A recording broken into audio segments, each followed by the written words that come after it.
Engineers Without Borders. So how many people here know what Engineers Without Borders is? Okay, so roughly about half and half. The Engineers Without Borders, EWB, is an international student-run organisation that works to eliminate technological barriers to poverty alleviation. So we're the Sheffield branch, obviously, and what we do is put on training events such as this one, outreach events, and also practical sessions. So immediately following this session, we've got a practical workshop down in the student workshop where you can get your hands dirty building one of our wind turbines. At the moment we've got a few different projects going on. We're building a test rig for an electrical generator. We're doing some corrective maintenance on our tower, and at the same time we're also doing some reshaping of some blades to improve their aerodynamic performance. So attendance is absolutely free for the first session at least, so come along and try it. I'd also like to introduce to you now James Lowe, who has just got back from spending 2.5 years in Peru, working for WindAid, coordinating the NGO programme. He's now here in the UK, obviously, and he's now coordinating Wind Empowerment, which is an association of locally manufacturing, or organisations that locally manufacture wind turbines. So enough from me, over to you, James. Can I tap the screen to change the thing? So is that right? Is there not a click? Does that do it? No.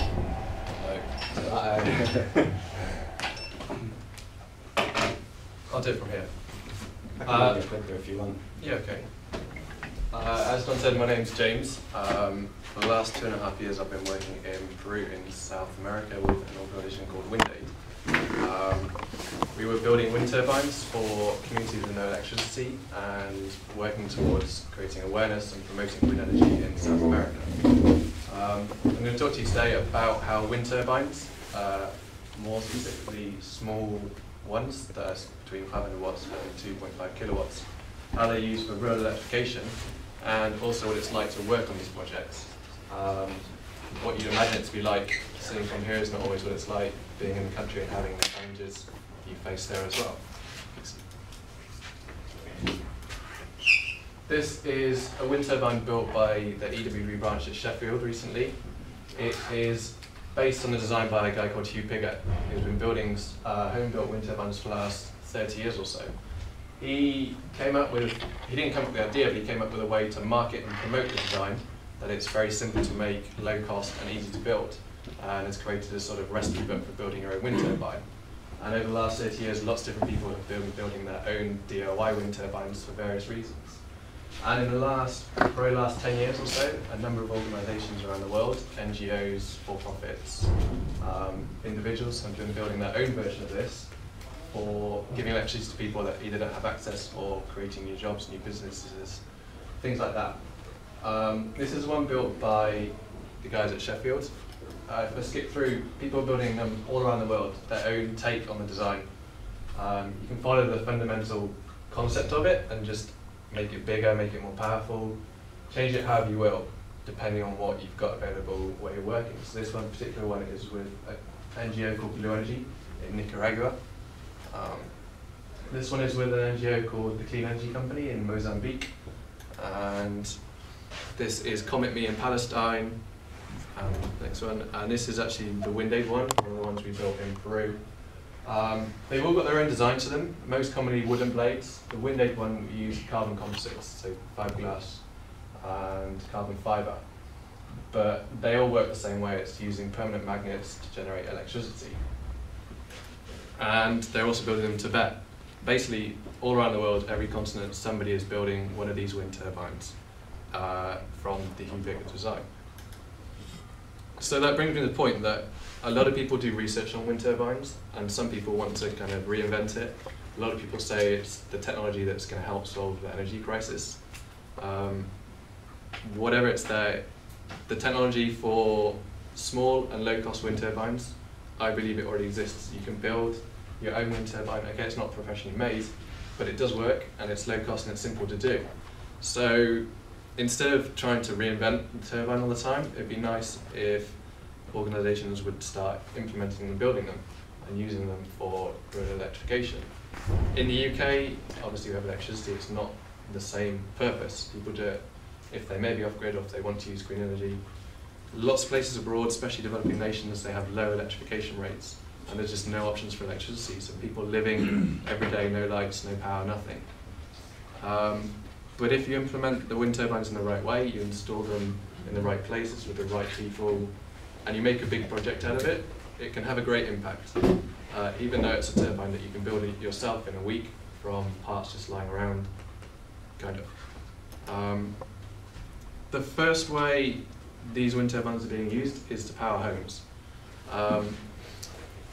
Depending on where you're working, where in the world you're working, how much money you have, everything like that, there's a few options of how you could use one of those wind turbines, just one, or a number of them, to provide electricity to a person's house. The first thing you do have to remember is that the electricity demand in a developing nation is a lot lower than what we expect. When you go to a community that has no electricity, you generally will consider that a house might just have one room. That's not uncommon. So they have one light bulb and maybe a TV. So they use a fraction of what we do here. So one of those wind turbines that does 2 kilowatts is more than enough for between 15 or 20 houses. The first option is you could have a small wind turbine for every single house. So everybody that has a house in this community has their own little wind turbine. They're in charge of generating their own electricity, and they're responsible for their own electricity. Another option is having one larger wind turbine, or even wind and solar hybrid system, and you connect all the houses up in a grid, just like we do here. So a group of people manage the wind turbine, and everyone else in the house has their own electricity. It just appears like we get it here.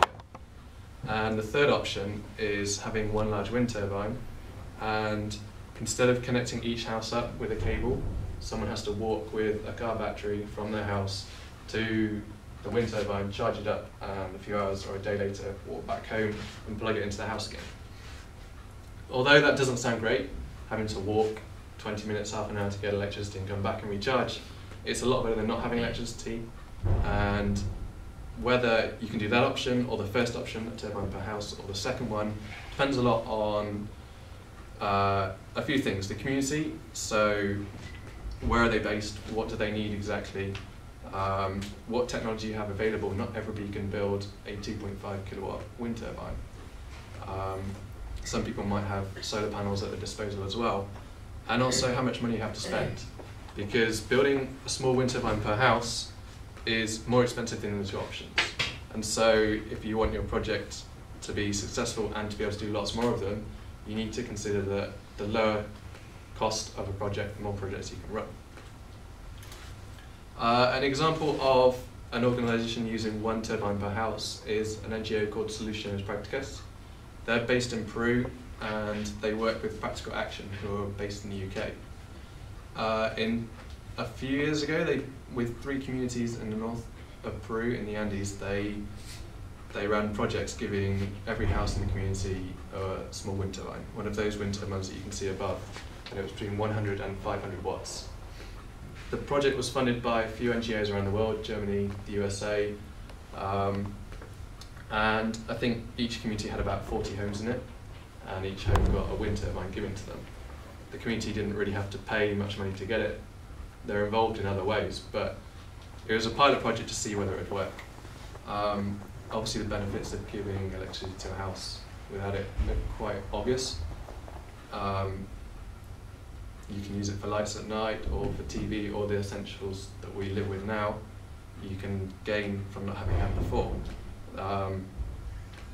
And also a lot of people use them for businesses.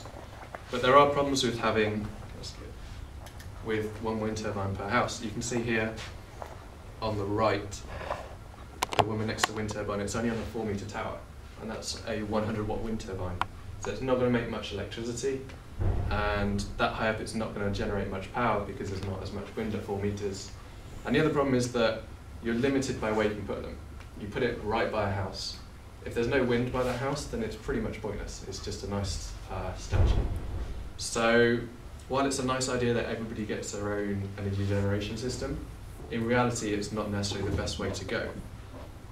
I'm not a particular fan of this project. It costs $400,000 for the turbines, which adds up to something like $8,000 or $9,000 per house per wind turbine, which is a lot of money when you consider what they're getting out of it. But for these people living in these communities not having electricity before, it makes a world of difference. Another NGO in Palestine, they're called Comet Me, and their probably one of the best NGOs in the world at using wind turbines for rural electrification. I say that because they've got a really good turbine design and they're very, very well run. The difference with their communities is that, as you can see in this picture, apart from the big gap on the left and the right, the houses are quite close together. So you don't have losses from the electricity from the cables by having long runs of cables. It's possible to have one large turbine and just connect each house up in a row, just like we do here.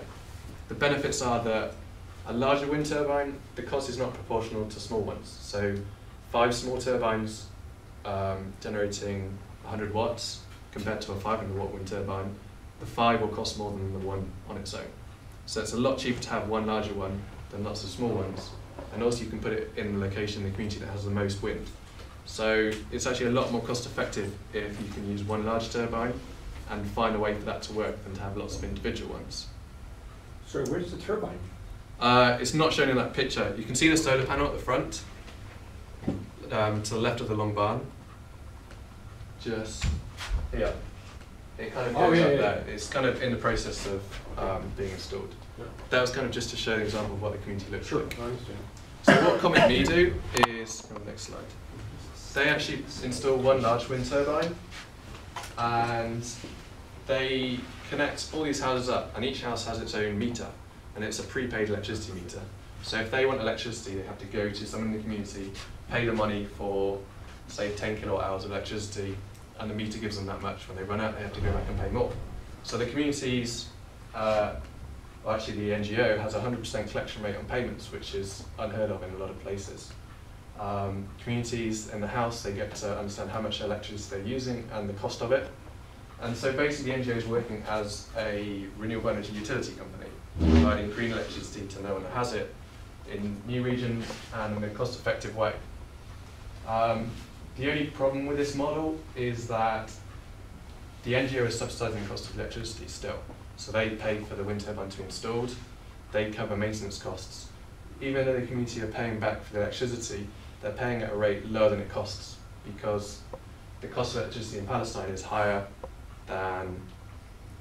lower than if they charged it at cost. So to make it fair, people in these communities with no electricity are paying the same price as those with access. So there's kind of equality, but that means that the NGO is subsidising all the projects they do, so it's not necessarily a good option for the long term and if there's no backers. Where I worked in WindAid with Peru, we spent a lot of time in the Andes Mountains and in regions that just look like this. And you can kind of pick out the houses, they're like here, here, here. They're spread out all over a mountain face, and that's just one community. And it's not uncommon from one house to the other to be a half-an-hour walk over rough terrain. So putting one wind turbine in and connecting them up is just not an option. It's too expensive and impractical. Having one wind turbine per house is expensive as well. So the solution we actually did was to put one wind turbine in for a building that the whole community would benefit from. So a school, community centre, something that almost everyone in the community would use at some point, so that they're still getting electricity, but not in the way we expect it here. Then if someone wants it in their house, they would get a home electrification kit, and that would consist of maybe a light bulb, some cables, switches, inverter, and a battery. The community would have to buy that, but they plug a car battery into their system in their home and get the lights. When they run out of electricity, they walk however long it takes to walk to the school, pay a few dollars to recharge a battery and walk back home. So they've still got electricity in their homes, but the energy costs a lot less because it's done with a low cost project, and they're paying less because they have the added effort of walking to collect it. So there's a trade-off. You don't get it in your house instantly, but you're getting electricity and it's at a low cost as well.